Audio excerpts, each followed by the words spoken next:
Hello everyone, আজকের ভিডিওতে আমরা দেখব কিভাবে গিটকে ইনস্টল করতে হয় এবং কিভাবে গিটকে আপনার কম্পিউটারে কনফিগার করতে হয়। তো গিট ইনস্টল করার জন্য আপনার এখানে সার্চ বারে এসে লিখবেন গিট ডাউনলোড। দেন এখানে প্রথম যে লিঙ্ক আছে এই লিঙ্কে ঢুকবেন।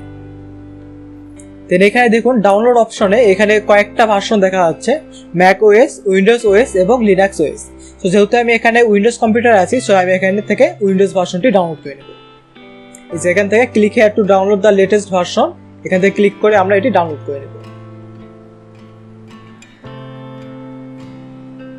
ওকে, এখানে আমার ডাউনলোডটি কমপ্লিট হয়েছে, সো আমি এখানে ওপেনে ক্লিক করে এটি ওপেন করে নেব।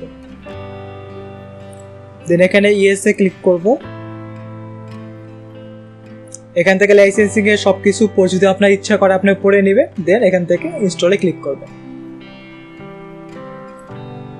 ওকে, এখানে গিট ইনস্টল কমপ্লিট হয়েছে। এখন যখন গিট ইনস্টল হবে তখন এখানে আপনাকে একটি গিট ব্যাশ দিবে।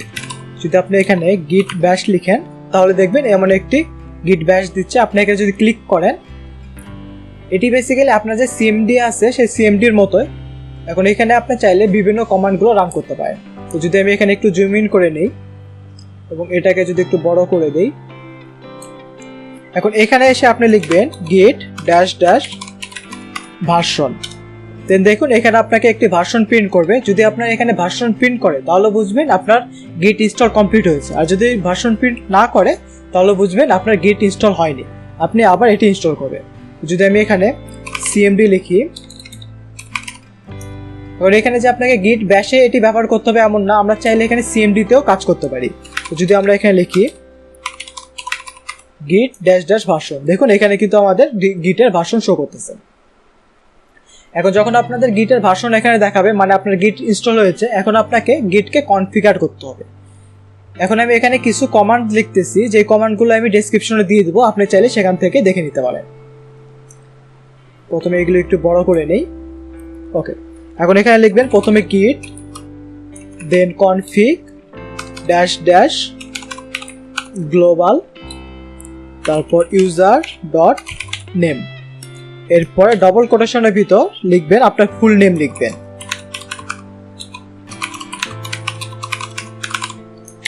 দেন এখানে আপনি ইন্টারপ্রেস করবেন। আমি ইন্টারপ্রেস করতেছি না কারণ আমার অলরেডি একটি কনফিগার করা আছে, সো আমি এখানে ইন্টারপ্রেস করতেছি না। সো বেসিক্যালি এখানে গ্লোবালে আপনার ইউজার ডট নেমের মাধ্যমে আপনার যে নেম আছে সেটিকে আমরা কনফিগার করতেছি। যখন আপনার এখানে এটি কনফিগার হয়ে যাবে, আপনি যখন ইন্টারপ্রেস করবেন তখন দেখবেন এটি কনফিগার হয়ে যাবে। তারপর আপনাকে এখানে ইমেলকে কনফিগার করতে হবে। দেন এগুলো কেটে দিয়ে আবার লিখবেন গিট কনফিগ ড্যাশ ড্যাশ গ্লোবাল, তারপর ইউজার ডট ইমেল। দেন এইখানে আপনি আপনার ইমেলটি দিবেন। আমি দিচ্ছি না কারণ আমি যেহেতু একটু আগে বললাম আমার এখানে কনফিগার করা আছে, সো আমি এখানে দিচ্ছি না। এখানে একটি কথা মনে রাখবেন, আপনি যে ইমেলটি এখানে দিয়েছেন এই ইমেল দিয়েই কিন্তু গিটহাবে অ্যাকাউন্ট খুলতে হবে। গিটহাব হচ্ছে এই যে github.com, এখানে কিন্তু আপনার অ্যাকাউন্ট খুলতে হবে।